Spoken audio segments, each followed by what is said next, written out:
ഇപ്പോൾ ED ഓഫീസിലേക്ക് ഹാജരാകാനായി ജയറാം എത്തിയിരിക്കുകയാണ്. ഇന്ന് ഹാജരാകാൻ ED നോട്ടീസ് നൽകിയിരുന്നു. ജയറാം എന്തായാലും ഹാജരാകാൻ 11 മണിക്ക് എത്തണം എന്ന് കരുതിയ ഇതാണ്. 11 മണിക്ക് എത്തും എന്ന് തന്നെയാണ് കരുതിയത്. ഇപ്പോൾ 11:10 ജയറാമിന്റെ ഒരു പ്രതികരണം പ്രതീക്ഷിക്കുകയാണ്. അതിലേക്ക്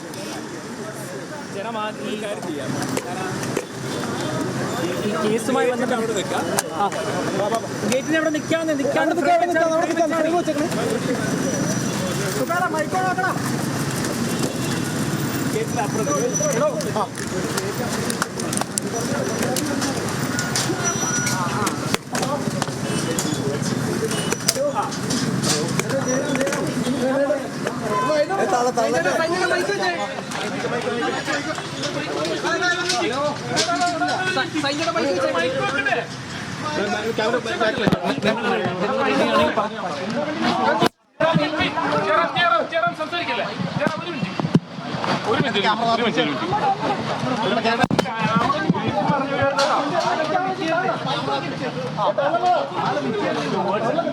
ഓക്കെ പറഞ്ഞേക്കട്ടെ.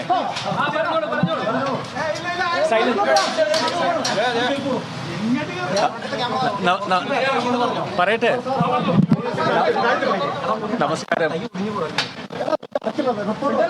ശബരിമല എന്ന് പറയുന്നത് നമ്മൾ മലയാളികളെ സംബന്ധിച്ചിടത്തോളം അതൊരു പ്രത്യേക വികാരമാണ്.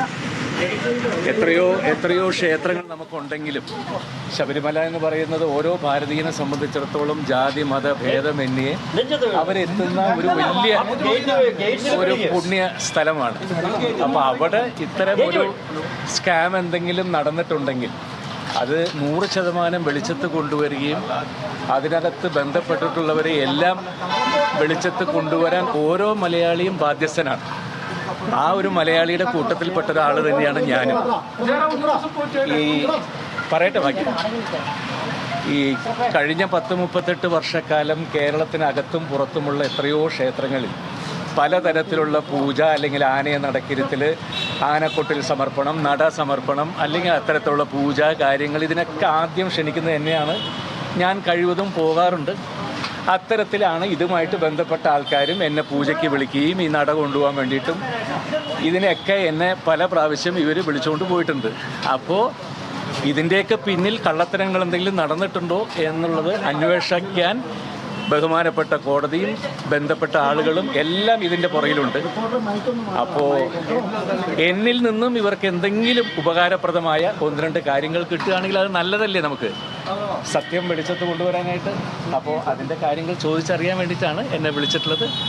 അപ്പോൾ തീർച്ചയായിട്ടും എല്ലാം നല്ല പര്യവസാനിക്കട്ടെ, ഭംഗിയായിട്ട് തന്നെ. ഇനിയും പുറമേ വല്ലവരും കുടുങ്ങാനുണ്ടെങ്കിൽ അവരും കുടുങ്ങട്ടെ, അല്ലെങ്കിൽ അയ്യപ്പൻ വെറുതെ വിടുക. അവരൊക്കെ 50 വർഷത്തിന് മുകളിലായിട്ട് ശബരിമലയ്ക്ക് പോകുന്നൊരു ഭക്തനാണ് ഞാൻ. അപ്പോൾ എൻ്റെയും കൂടി കടമയാണ് ഇത് ക്ലീനായിട്ട് ഇത് ചെയ്യുക. അപ്പോൾ സന്തോഷം. പോയിട്ട് വന്നേക്കാം.